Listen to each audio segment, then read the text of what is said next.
Welcome back to the County Agent Podcast.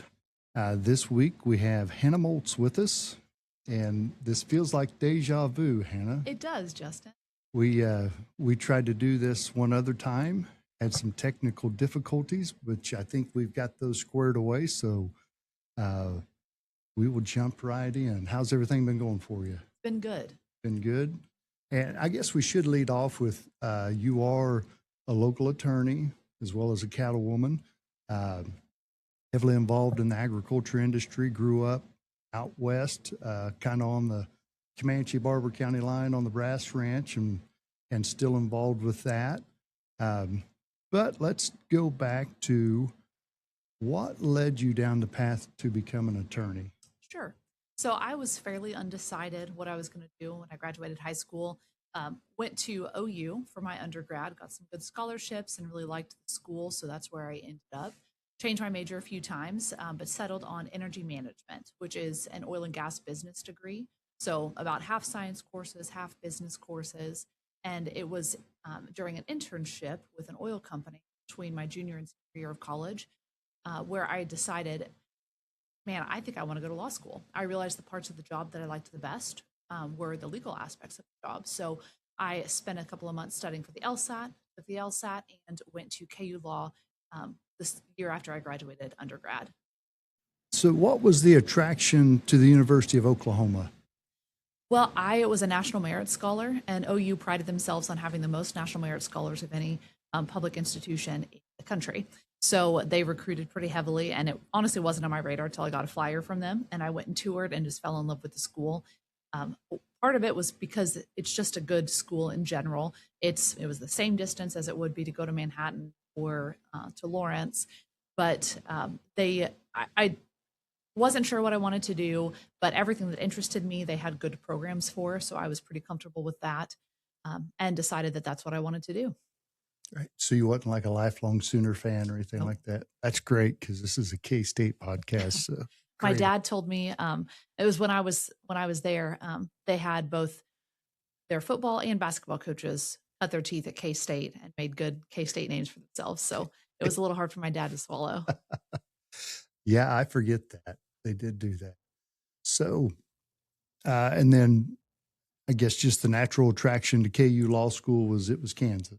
Yes, I knew that I wanted to practice law in Kansas. Didn't really know where or what that would look like, but of course, there's only 2 law schools in Kansas. I applied to them both, and I liked KU better, so that's where I ended up.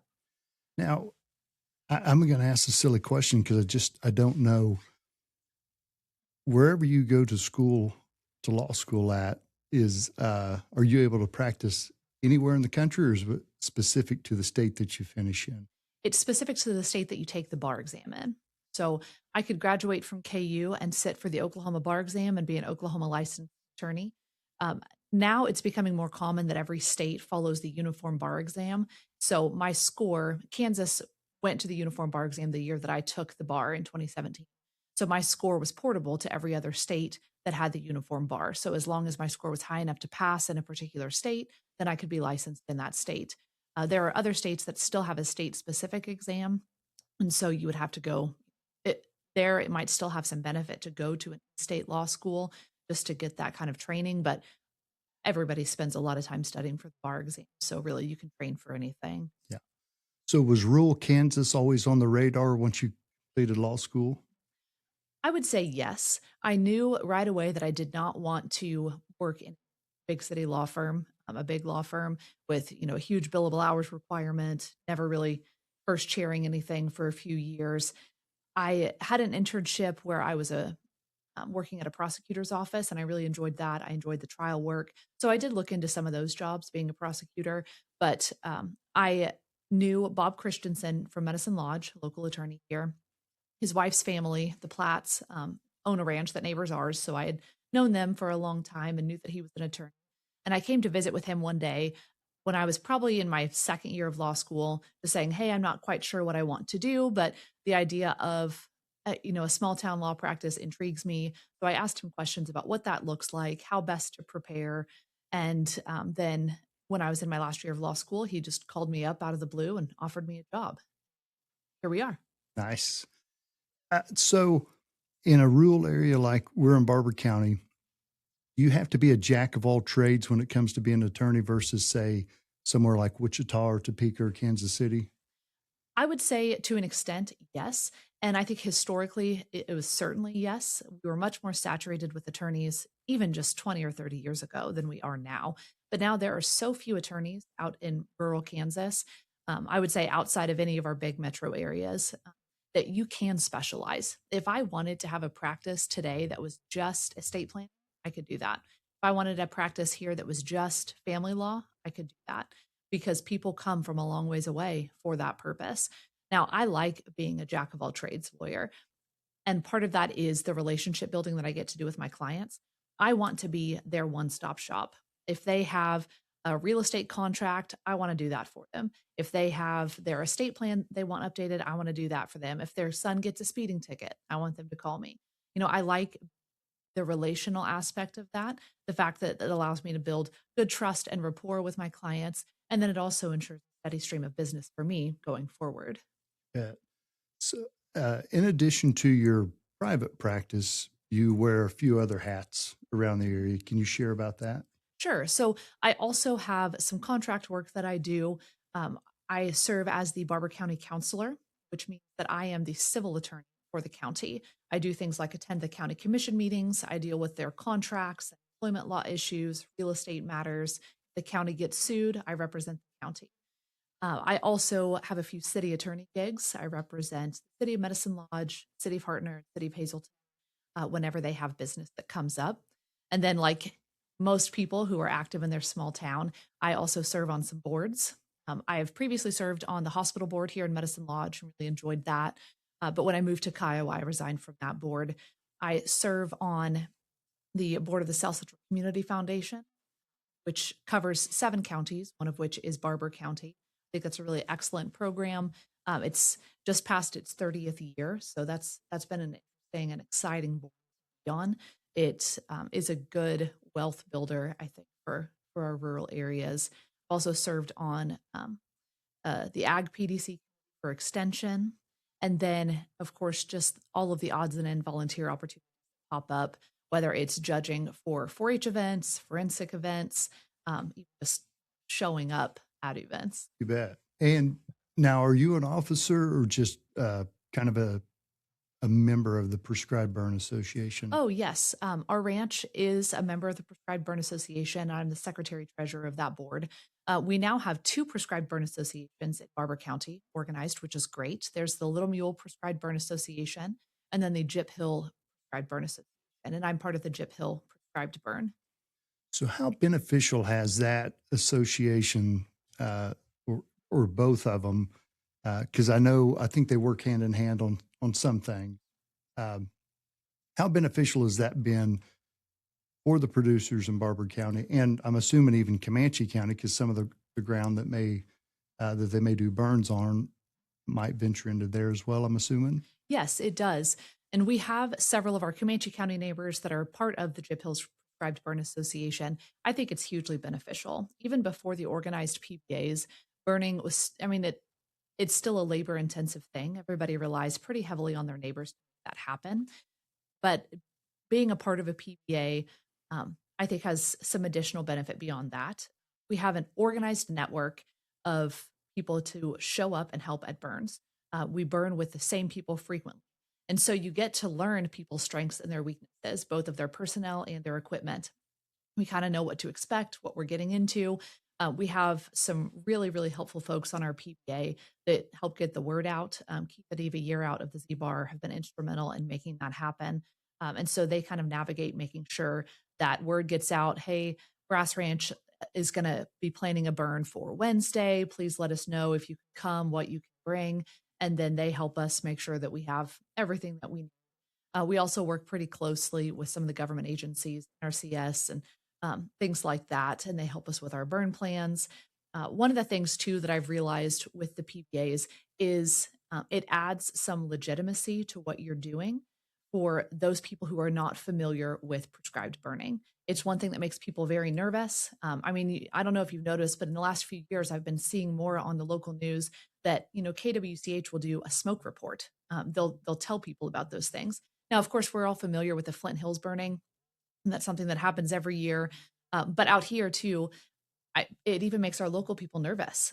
They could see, oh my gosh, we're in a burn ban, but there's big smoke out there.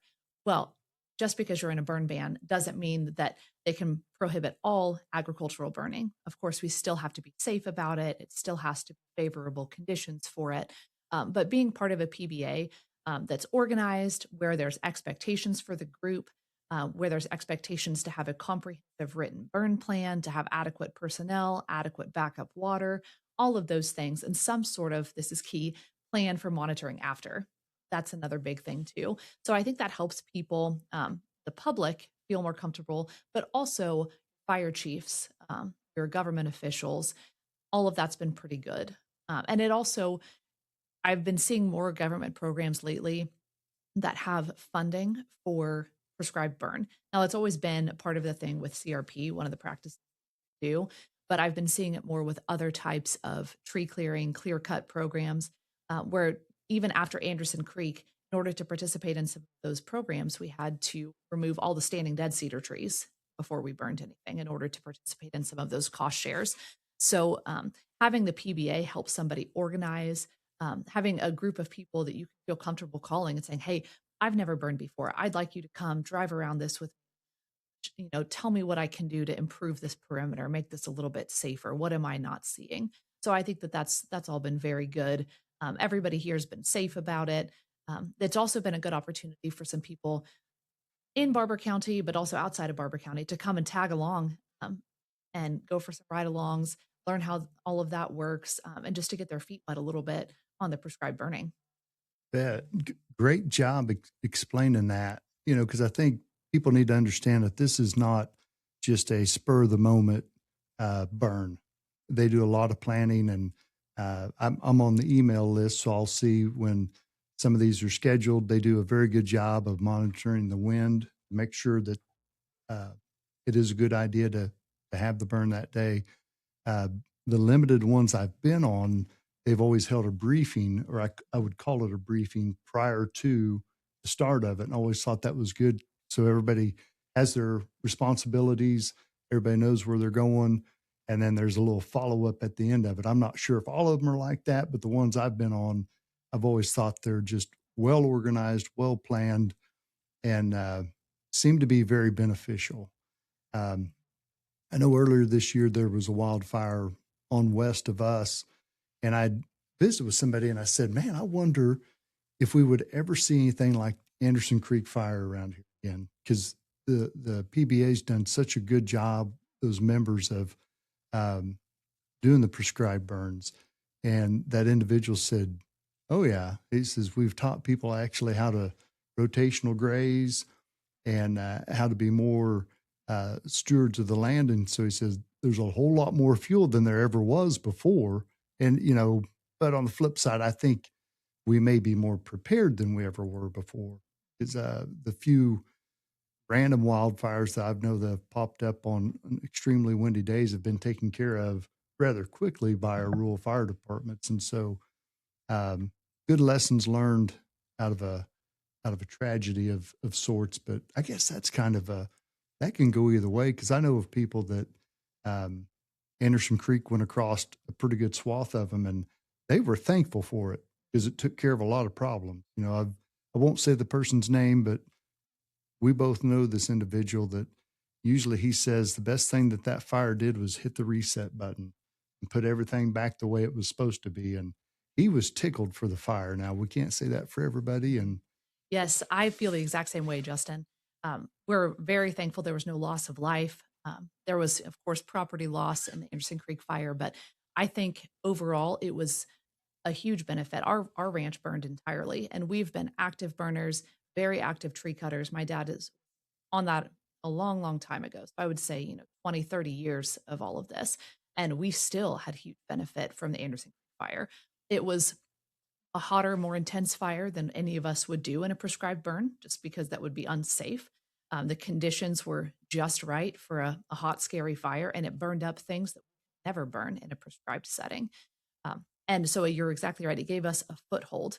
There's a researcher from Nebraska, Direct Woodwell, who's come out and done some presentations for our prescribed burn, and he has hit on that. He calls this the core, where we have an area here, largely because of the Anderson Creek fire, where we do have a good foothold in a defense against woody encroachment, cedar trees, sumac, all of those things that can really take away acres. When we talk about losing agricultural ground, we think of urban sprawl and those types of things, but that's not our biggest threat. It is cedar tree spread. I mean, you go up to places in central Kansas, you get on the west side of Hutchinson, it's overrun with cedar trees and it has burned up. There has been huge property loss because of that. Outside of Stillwater, same thing. Yeah, pretty much northwest Oklahoma, Yes. north central, northwest. Yes. A So lot. so what we're trying to do and what we talk about a lot in the PPAs is trying to preserve what we have and just keep building our core a little bit bigger, pushing back against those cedar trees. And you're right, we are better stewards of the land.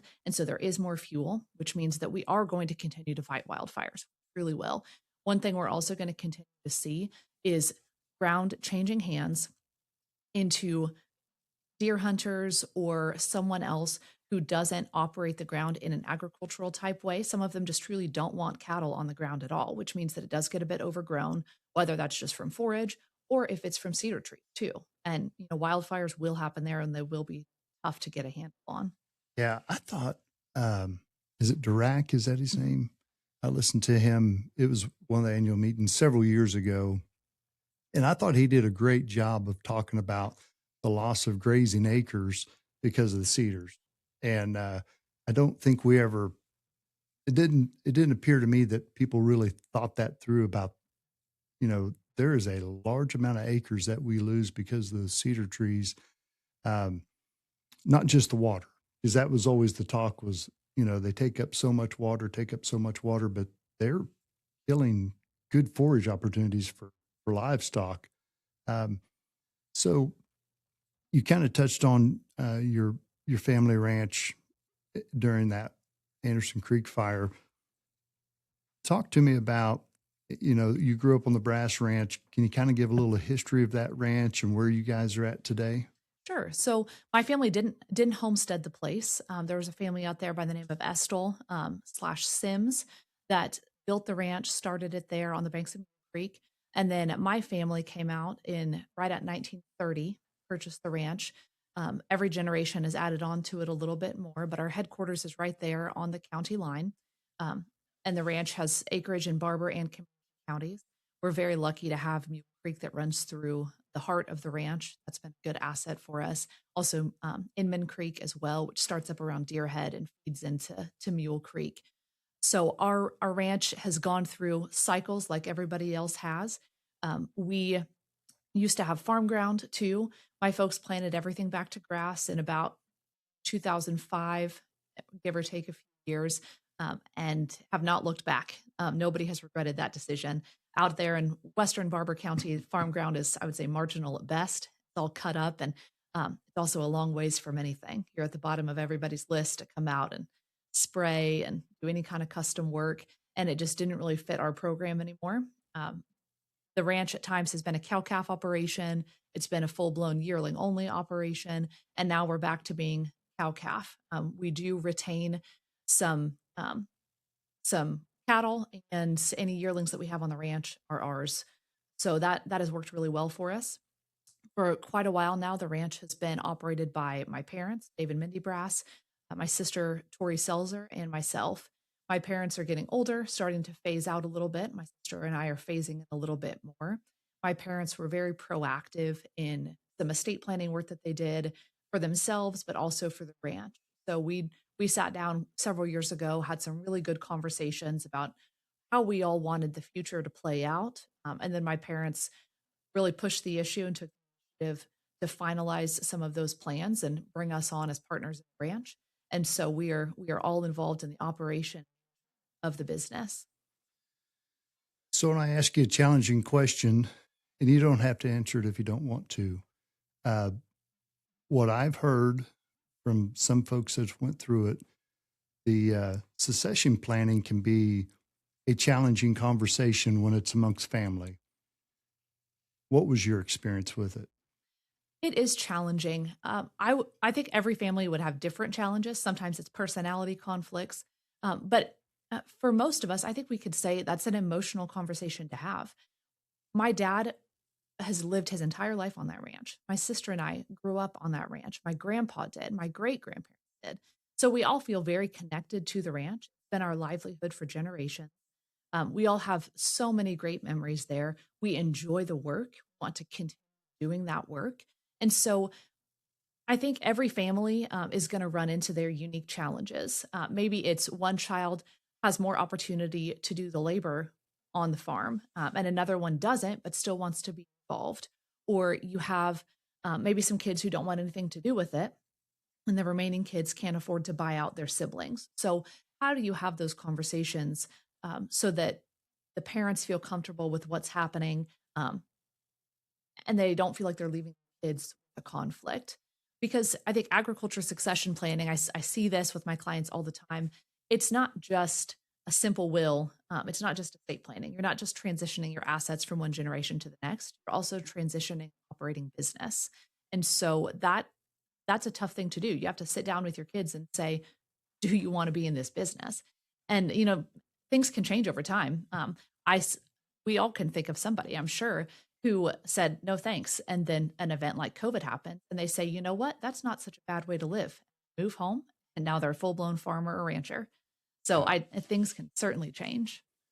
I know you and your sister have been actively involved in that operation for years. I remember, I can't remember if it was you or Tori talking about the value of working with your dad, and that you'd get done with a project, say you built some fence, and he'd always say, now stop and take a look at just at what you've done, what you accomplished here. And I think a lot of us, I'm that way. I get done with something and I do it more now after hearing that story, but I was guilty of just being done and on to the next project. And I think there's some value in looking at your hard work and, in the finished project. Talk about the value of growing up Dave Brass's daughter. Yes. So we lived in town when I was a pretty little kid. My grandparents lived on the ranch. My dad drove out there every day for work until probably about 2000. Then my parents moved to the country and my grandparents moved to town. So my sister and I got the benefit of growing up in the country, which was awesome. We really enjoyed it. Yeah, I think we should include, it isn't like you got a lot of neighbors right there around you. No. I mean, it's out there ways. It's pretty isolated. Nearest neighbor is probably a 15-minute drive.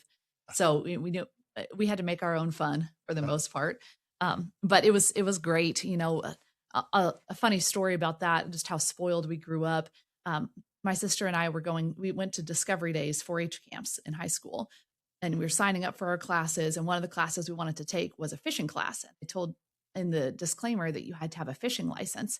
And we thought it was a joke. We didn't know that there was such a thing as a fishing license because we'd been able to just go out the back door or front door, go 10 different ponds anytime we wanted. So that was a pretty lucky way to grow up. But like any kid who's grown up in agriculture, particularly one who lives on the farm, that not working is not an option. My mom had different jobs in town from time to time, but she always worked on the ranch, especially when my sister and I were in school and not able to help. This was a whole family operation. So we learned a lot of good things by working with my dad. He, especially now as I get older, I realized just how much patience he had in teaching us all of those things and reteaching us so many things. And not just my dad, but we worked, one of my uncles worked on the ranch for quite a while when we were growing up. So we worked with him a lot, my cousins, and then just, neighbors, different hired men from time to time. All of those, getting exposed to the way that different people do things is good. My dad would, he'd load us up and we'd go help a neighbor work cattle. And he would always spend the drive lecturing us, basically making sure, don't be in the way, do what you're supposed to do, listen to what they tell you. But his big thing was, this is not our place. We're going to go help them. We're going to do things the way that they want it done. And it might not be the way that we do it, but that's okay, the way that they do it. And so that has always kind of stuck with me. And, sometimes we learn some pretty good things that we bring back to our place too. Yes. I remember reading years ago in an article, one of the most valuable things that the next generation on the farm and ranch can do is go work for somebody that they don't know and that doesn't love them. And they can bring back a new set of ideas or see how good they had it to begin with. But I think I see more and more that when somebody comes back to the ranch, a lot of times they have to bring something to the table that's not already there to help make a living.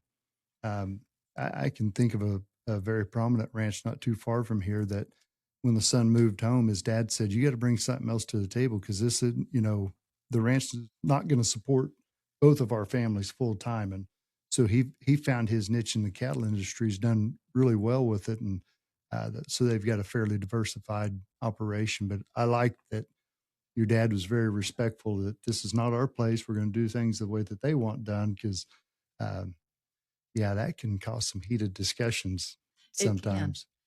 Nothing like not that we've ever seen anybody lose their religion working cattle. Oh, no, never. Never. So how many years difference between you and Tori? Year and a half. So, and did she go to Hayes? She did. And so you was at Norman, she was at Hayes. So there's a pretty good period of time there. Well, and then you went on to law school that it wasn't like you was just right down the road to help on the ranch. Oh, so my dad and mom really, they pushed pretty hard during that period of time. Actually, we're running more acres than we are now. But because of that, our ranch sort of evolved into a low input cow calf operation, and that has served us very well. The biggest determining factor in profitability for a cattle operation, I think, is the cost of your inputs. That is one of the major things that's pretty well within our control if you want it to be. Now, it takes a while to get to that point. You don't just wake up one day and you're the most efficient operation in the world. You start chipping away at it over time. My dad is very much a numbers and data guy. He has some insane spreadsheets that he's been building over the last 10 or 20 years. And that is one of the things that he constantly tells us. He says, you go to a producer meeting and you're excited about what they tell you, but you're almost discouraged thinking, I'm never going to get there. He said, but start recording information and start working a little bit more at a time. And he said, one day you'll look up and you're significantly closer. That goal that you thought you'd never reach it's a whole lot more attainable now. And so he has really impressed that idea upon me, the importance of record keeping. Your information, your decision making is only as good as the data that you have to go off of. And so because it was just my parents working there and they were covering a lot of ground, things did become pretty lean. They made it pretty low maintenance. The cows have to earn their own keep, and that's worked well for us. So that's kind of how we've continued to run it, even though we do have more labor available to us now. That just has continued to work very well for us. So what is maybe the average lifespan on the ranch for a cow at your guys' ranch? Sure. So with few exceptions, there's no second chance. If they don't turn up bred, they're going to town. For the most part, we would keep a cow, 11 or 12 years old. We really we try and be pretty tight with our stocking. Right now we're running about 17 acres a head. And that changes from time to time, but the fact that we retain some of our cattle at weaning time, we rough them through the winter and then we run them on grass the summer after that. That is kind of in the back of our minds. That's our flexibility in drought time.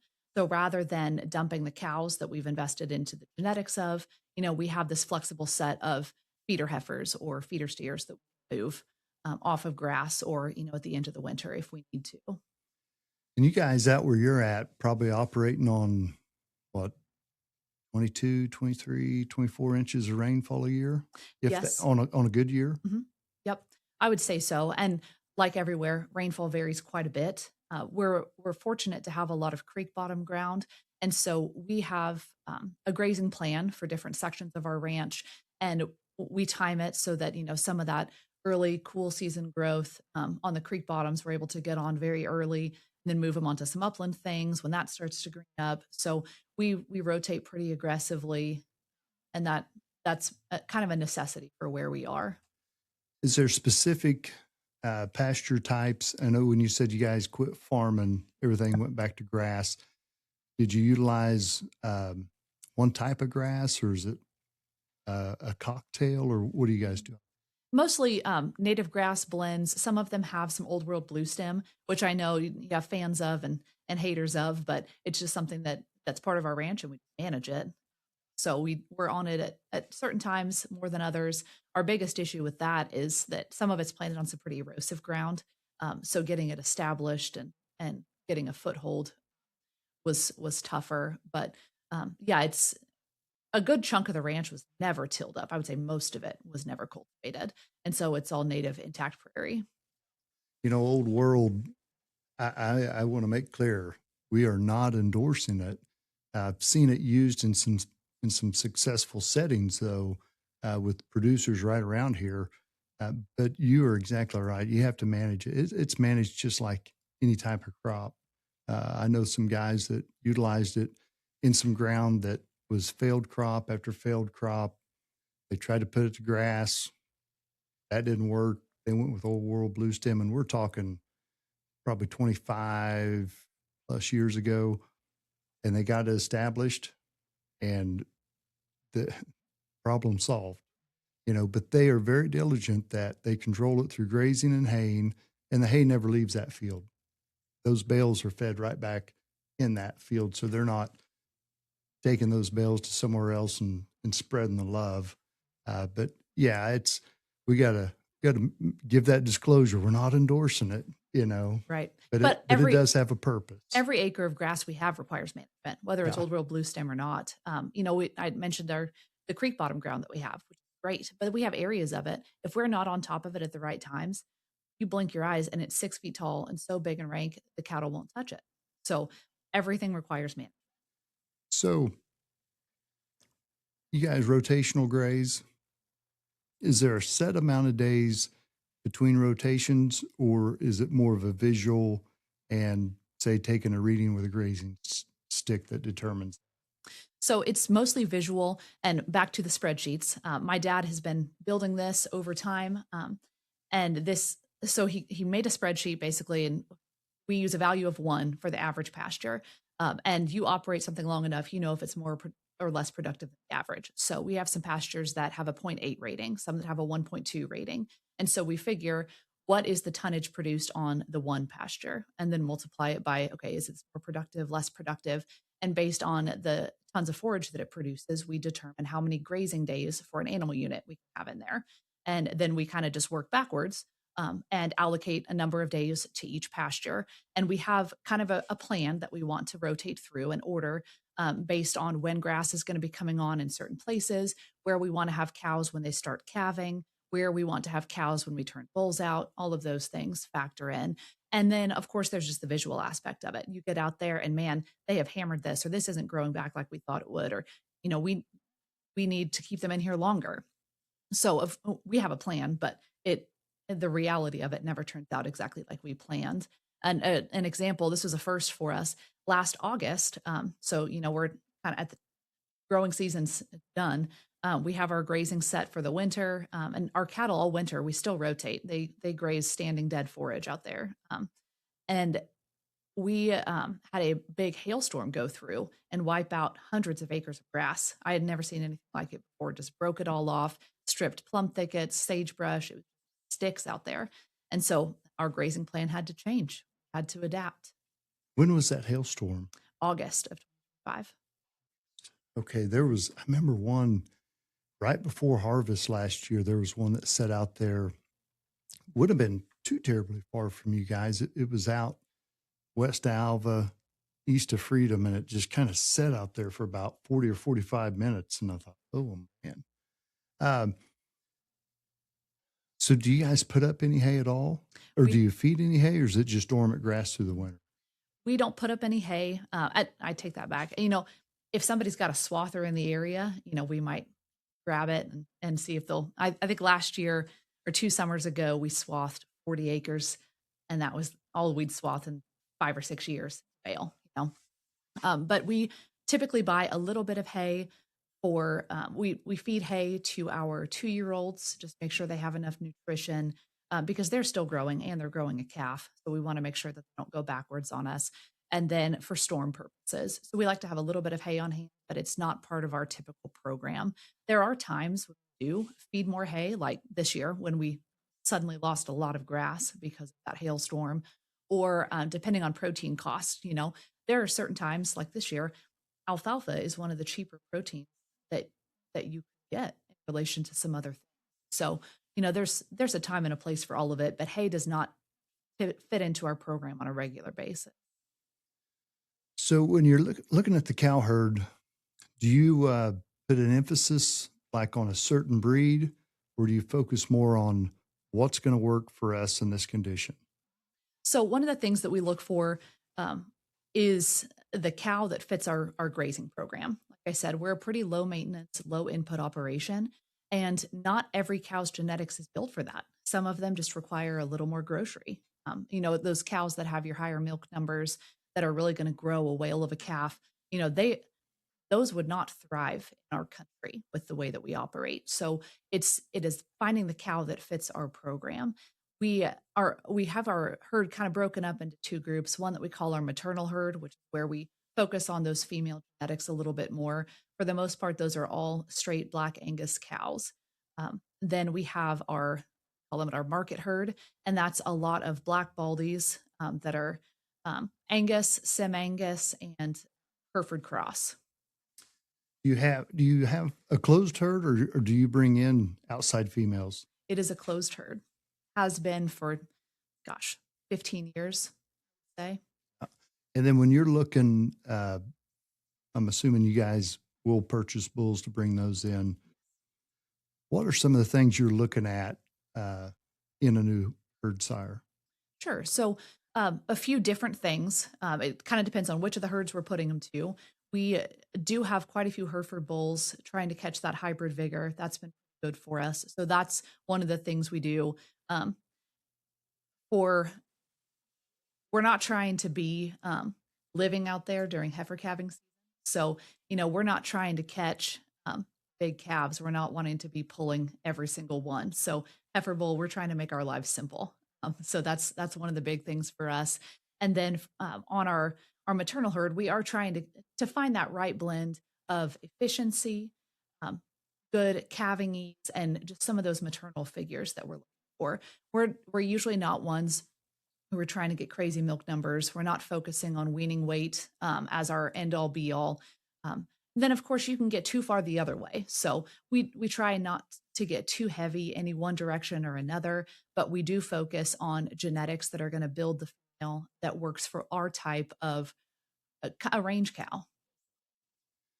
So I'm going to speculate here. If you're getting 10 to 11 years on a cow average, I'm assuming you run a more moderate sized cow. Yes, we do. They are a more moderate sized cow. We don't try and get them too tall, but you can go too small. You can go too far the other way. And we've caught that a time or two. You get a bull that you think is going to be right, and those heifers just never really grow out like you think. And that is one of the tough things. We sort our heifers off at weaning time, and then we make the call on if they're going to become a replacement. Say, January, we start sorting them out. So they're not that old. We calve in, say, April. So they're less than a year old when we're making that first decision. And we usually cut pretty deep so that we can whittle it down a couple times as they continue to grow out. But some of those things, you can tell your obvious winners and losers at that age, but there are still some that surprise you. They get another year on them. So what's the strategy behind, you just calve in April only? So our heifers are we calve those a little bit earlier, about the 1st of March, they'll calve out. And then our mature cows typically will start calving about the 1st of April. What's your strategy behind that? Because I know I chuckle from time to time when people talk about spring calving and they're calving like in January and February. So what's your strategy with? Sure. So one of the things that benefits us is that we don't have any farming operations. So we don't have a need to get those calves calved out, to get them all worked before we get busy with farming things. But a cow's highest nutritional needs is when she has a calf on her, when she's lactating. I think it's in like the first 30 days, And so we want to time that with when grass is coming on, when the groceries are available to her, or we want to make the groceries most available to her when she has the highest need. We don't want to be hauling them everything they have to eat. And so that works a little bit better for us. That also means that when we wean calves in October, we've got a good size for something like going to some wheat pasture, something in that upper 4s, low 5s, So all of those things factor in. How do you want to market your calves? What's that market you're trying to hit? All of that factors into those timing decisions, I think. And I'm assuming probably less supplementation to the cow as far as giving them cake and everything else by calving during time. Yes, we provide a protein supplement during the wintertime. We feed 40% cottonseed cake. And again, with our you have to earn your keep kind of thing, we figure an amount that we want them to take in every day, but we only actually go out and feed 2 times a week. We want them to be out grazing, moving around every day. Yeah, you're raising one that's earning his keep, as you talked earlier. Yeah. Yes. So another challenging question. Um, you married a guy that I would say is a farmer. Yes. How's that been? I'm assuming he had probably a different thought pattern maybe when it come to the cows and calves versus what you grew up with. So how's that been to navigate? It's been good. I would say, yes, it's a different thought pattern, but that's because we're working with different inputs. When you have a set up farming operation, we would run our ranch differently if we had Bermuda pastures and crop stubble to graze. So I think it's hard to take what works on one place and try and copy and paste it and lay it onto your operation, because nobody's working with the same exact set of inputs, the exact same set of features. So yeah, they've been different, but I think that's because we're just working with different things. But that's been interesting for me to learn that side of it, and how many. I think we have things that we can do on our ranch that are efficient, but when you have the farming side of it too, that gives you different tools, different things to do for your cattle operation that are just pretty unique. I like your copy and paste analogy because I think too many people get caught up in trying to do the same thing everywhere or doing the same thing that they see a neighbor doing, and it may not fit what they have. I know a guy out in Western Woods County that he told me one time, he says, I don't care if a bull's registered or not. He goes, we run cattle that work where we're at, which, that wouldn't be a whole lot different than where the Brass Ranch is. And he was running some beef masters bulls at one time and just finding those cows that are hardy and fertile. And he didn't care if they had a fancy name behind them or not. And it's very similar to what you talk about, that low input operation. And hopefully that turns into high profitability. At the end of the day, I mean, you have to have a profitable ranch. And sometimes if you go to chasing fads or the next cool thing, you can get caught up in some stuff that just flat out doesn't work for you. Right. So you mentioned Discovery Days earlier. So you were a 4-H member growing up. I was. And I know your sister at one time was an extension agent. Can you talk about the value that 4-H had on your life? Sure. I think 4-H is an excellent program. I am obviously very involved in agriculture, but that's not even the part of 4-H that I did. During that time, my parents were running yearlings. And so late summer was a really busy time for us. And we were not able to spend the night out at the fairgrounds for a week straight. We were up at 4 or 5 in the morning shipping cattle. And so I think I showed a bucket calf a couple of years, showed a heifer one year, and we did the horse show every year, but not too much into the livestock showing. My parents, I thank them for this very much. If we were going to do something, we were going to be all in. We went every 4-H meeting. We were officers. My parents were involved as leaders. We did the record books. So it wasn't just showing up for the fair, and I really appreciated that. I think 4-H is excellent. It is one of the only opportunities where kids of all ages can show up and be assigned a job where older kids have to listen to them. There's something for everyone. You start out at 7 or 8 years old, you might be the recreation leader. You might be in charge of something else. And that's expected. You are in charge of showing up and getting your job done. There's plenty of other great groups, Girl Scouts, Boy Scouts, that all comes to mind, but they are still graduated by age. I think 4-H is unique in the fact that 7 to 18 years old, you're all there at the same time.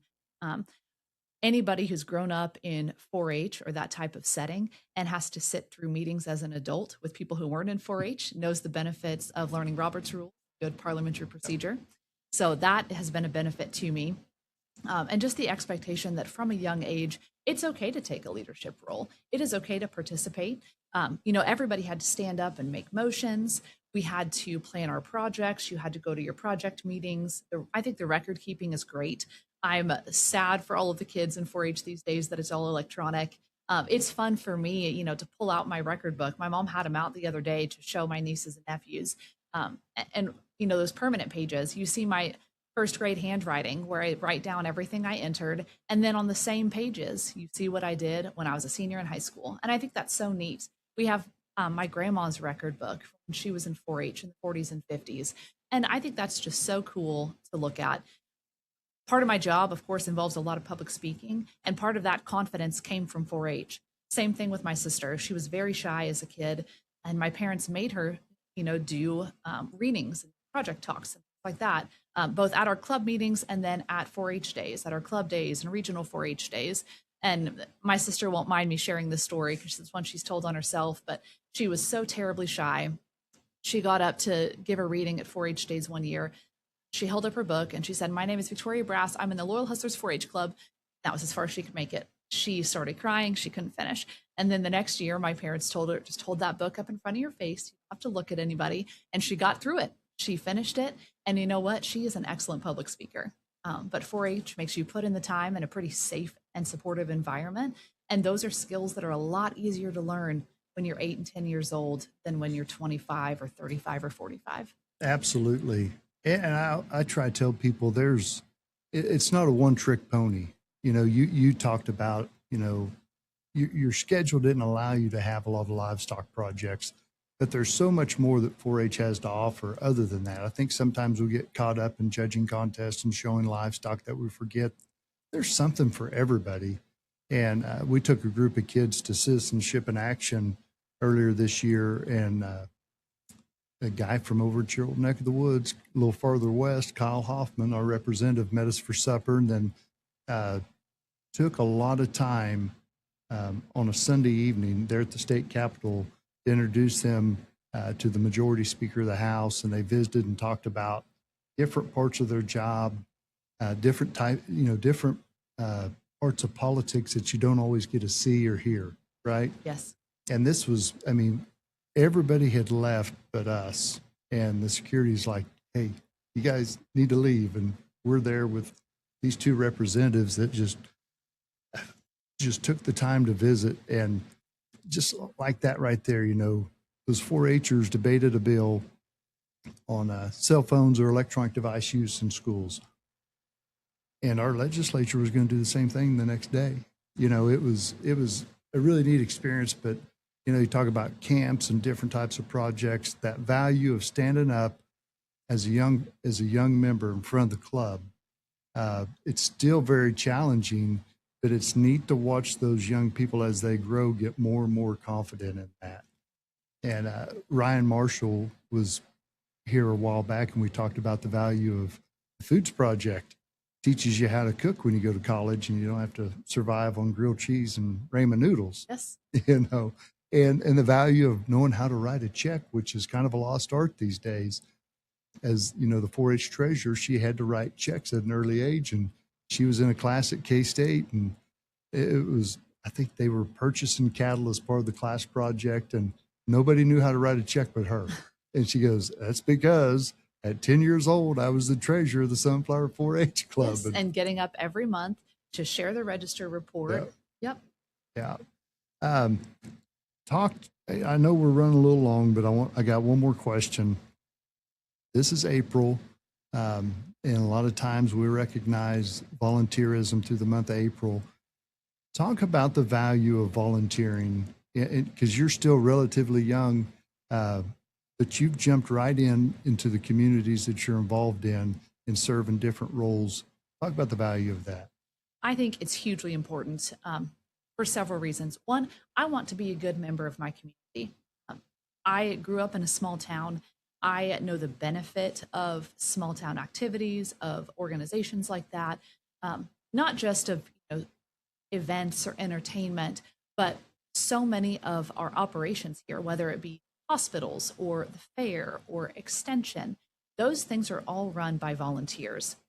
And I think volunteerism extends even to some of those things that are paid positions, albeit small paid positions, like city councils and county commission work, or school boards, which are unpaid. But I think that those are all necessary. They are all necessary to make sure that our society and our community functions as it should. And then you look at a lot of things. I think this is something that's going to become more of an issue in the future. I think back to my growing up, the ice cream socials, the community events that we had, the thrift stores around. So many of those things were run by women, either homemakers or retired women. And that is becoming less and less common. Part of it because so many more women are working now than before. So many people have to work longer. They're not retiring young. And you go into the general store in Kiowa, that's a perfect example. There are not young people volunteering in there. Same thing, Angel's Attic Thrift Store in Coldwater. It is not young people working there. And so many of the things that add value to our community outside of the essentials, like hospitals and schools, those things are run by volunteers. And a lot of those volunteers are older women. And I think that the value of those women gets overlooked. They get taken for granted a little bit. But some of them are honestly what I would consider professional volunteers. And they add value, those soft edges to our community that we like, that we enjoy, that makes your small town feel like your small town. Very well said. Well, thank you very much. I know you've got a busy schedule, so I'm very appreciative that you took time out of your day to come down here and visit. Is there anything that we haven't touched on that you want to visit about? No, I think this has been pretty well-rounded conversation. I've enjoyed visiting with you and getting to share all the different aspects of my day-to-day. You bet. You bet. Well, thank you very much, and we will get you down the road. Sounds good. Thanks, Justin. You bet.